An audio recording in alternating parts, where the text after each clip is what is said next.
तेरी जाली। अब जो आपको दास ने परमात्मा की वाणी सुनाई थी कि सुरपति दुखिया भूपति दुखिया अरे रंग दुखी बपरीति हो। अब सुरपति देवताओं का राजा इंद्र बहुत दुखी। इसका इतिहास पढ़ के देखियो इंद्र का पुराणों में। कहते हैं एक बार एक ऋषि ने इसको श्राप दे दिया इंद्र को, उसका स्वर्ग उजड़ गया और इंद्र मांगता फिरा जंगल में धक्के खा रहा। और फिर कभी देखते हो राक्षसों ने चढ़ाई कर दी, देवताओं का राक्षसों का लठबाज रहा है झगड़ा हो रहा है। और मृत्यु के बाद फिर इंद्र गधा बनता गधा। तो यहां कहते हैं सुरपति दुखिया भूपति, सारी पृथ्वी का राजा भी दुखी। और रंग दुखी बपरीति हो, निर्धन तो स्वाभाविक दुखी, उस पर सारी आपदाएं आती ही हैं जब तक वो भगवान की शरण में नहीं आता। जब वो परमात्मा की पावर से जुड़ जाता फिर रंग हो और चाहे राजा हो, परमात्मा तो उनको सब अपने हिसाब से डील करेगा। फिर परमात्मा कहते हैं कहे कबीर और सब दुखिया एक संत सुखी मन जीती हो। अब आपने मन जीतना पड़ेगा, जीती आपने मन जीती बनना पड़ेगा। कैसे? जैसे एक रंका और बंका नाम के दो पति पत्नी भगत थे और परमात्मा आए हुए थे। परमात्मा क्या करते हैं, आपको वेदों से भी प्रमाणित किया है कि जब चाहे कहीं पर भी एक साधु संत रूप बनाकर वो कुछ समय उस क्षेत्र में रहा करते, क्योंकि वहाँ उनकी कुछ पुण्य आत्माएं होती थी। उनको फिर से चार्ज करते थे, ज्ञान सुनाते थे, माया से हटाते थे और भक्ति में जोड़ कर उनके पुण्य कर्म बना के वहाँ से अंतर्ध्यान हो जाते थे। और उसी समय नामदेव जी महाराष्ट्र के अंदर नामदेव जी छिप्पी जाति में ये भी प्रकट थे। ये पहले ओम नाम का जाप करते थे। ये पिछले जन्म के पुण्यकर्मी प्राणी ही होते हैं जिनमें बचपन से ही परमात्मा की तड़प होती है। तो ओम नाम का जाप करते थे ओनली, और उस समय भी उन्होंने काफी चमत्कार दिखा दिए थे। लेकिन फिर परमात्मा आए और उस प्यारी आत्मा को समझाया कि इस ओम से ऊपर एक और मंत्र है। अकेले ओम का मंत्र तो इस ब्रह्म का है, और इस जेल से छूटने के लिए 3 मंत्र का जाप है। ओम तत्सत, और तत् और सत ये सांकेतिक है। अब नामदेव जी को काफी मालिक ने समझाया, तब उनकी समझ में आई। फिर उनको सतनाम दिया, यानी दूसरा मंत्र भी साथ दिया। फिर वो उसका जाप करने लगे। अब गरीबदास साहिब जी ने बताया कि नम छिपा ओम तारी, पहले केवल ओम में लौ लगा रखी थी, ओम में लगन थी और कोई जाप नहीं करता था। और पीछे सोहम भेद विचारी, बाद में उन्हें सोहम का ज्ञान हुआ। और सार शब्द इन दोनों से ऊपर है, सोहम ऊपर और है, सत्सुकृत एक नाम गरीबदास जी ने अपनी वाणी में लिखा है। कहते नामा छिपा ओम तारी, पीछे सोहम भेद विचारी, और सार शब्द पाया जद लोई, आवागमन बहुत डावी। तब नामदेव जी का कल्याण हुआ। जब परमात्मा आए हुए थे उनको सार नाम दिया नहीं था, मालिक समझाया करते थे, सतनाम प्राप्त था। लेकिन पिछले संस्कार इतने प्रबल थे। एक दिन नामदेव जी जा रहे थे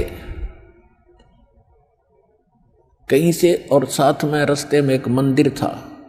मंदिर में ब्राह्मण लोग अपनी आरती उतार रहे थे,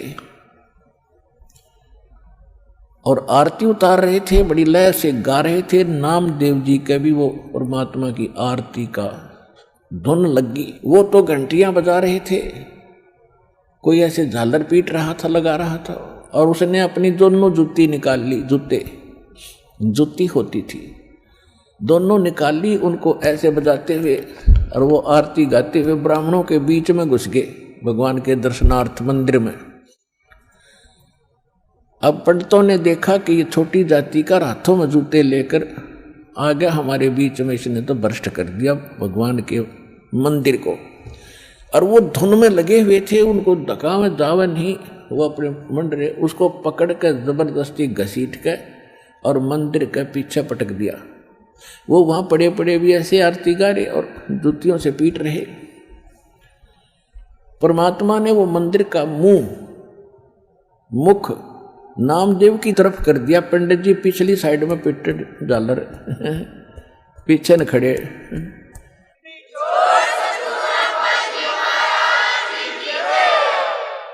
अब नामदेव जी चले गए रंका और बंका, और एक उनकी लड़की थी वंका। नामदेव जी रंका और वंका के घर अधिक जाते थे क्योंकि वो भी परमात्मा के शिष्य थे। जब परमेश्वर साधु रूप में वहां आ रहे थे, गुरु रूप में रहा करते थे। अस्थायी सटे उनका कुछ समय का था वहां पर। तो जो ही वो उस रंका बंका के घर गए नामदेव जी, और वो लड़की उन भक्तों की रंका और बंका की एक पट्टी तैयार करे थी, जैसे अपने देसी औषधि बना के हल्दी कूट के तेल में पका के। नामदेव ने पूछा, बहन क्या कर रहे हो ये? वो कहने लगी, भाई तेरे खोदे हुए खड्डे आंट रही हूं। अब मैंने क्या कर दिया कि भाई तू कतई नहीं मानता, भगवान गुरुदेव जी कितना संकेत करते हैं, भाई तुम अपनी यह हंगा मत दिखाया करो, अपनी शक्ति का प्रदर्शन ना करा करो, थारा भट्ठा बैठ जाएगा। पर भाई तुम बाज नहीं आता। और भक्तों की इज्जत रखने के लिए भगवान को दुख उठाना पड़ता है। तेरे को क्या जरूरत थी वहां उस मंदिर में घुसने की? और जब तेरे को बाहर पटक दिया ना भगवान की इज्जत का, तेरी इज्जत नहीं भगवान की इज्जत थी वहां पर। भगवान का नाम लेनिया नहीं रहे वो कोई। सबको पता था कि उसका भगत है, उस गुरु का परमात्मा नाम बदल कर वहां रह रहे थे। और क्या बनती बेरा तुझे? तेरे को जरा सी लगती है तू आंख नहीं खोलता। और परमात्मा ने तेरा मंदिर फेरा ना, उनके हाथों के चोट लागी, हाथ लाल हो गए, उनके जख्म हो गए। भाई गुरु बता रहे थे मेरे तीन बेटी, वो मानता कोई ना, बहुत बार समझा लिया। आज उसने ऐसे ऐसे कर दिया और मैं वहां गया था, उसका मंदिर फेर के आया हूं भक्ति की इज्जत रखने के लिए। और गुरु जी का हथम जख्म हो रहे हैं, चाल दिखाऊंगी।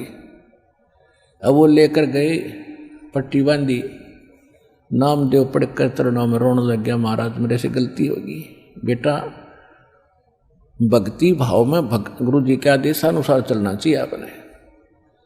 जी आगे से ऐसी कोई गलती नहीं करूंगा, मेरे से माफ करो। अब उसको आगे भी पढ़ाई पढ़ानी थी, ये यहाँ इसको रोकना जरूरी था, अगले भक्ति देनी थी, सार नाम देना था। इन बकवादों में सार नाम थोड़ा ही फलेगा। चुप हो गया, अगली नहीं गलती करूंगा आगे से।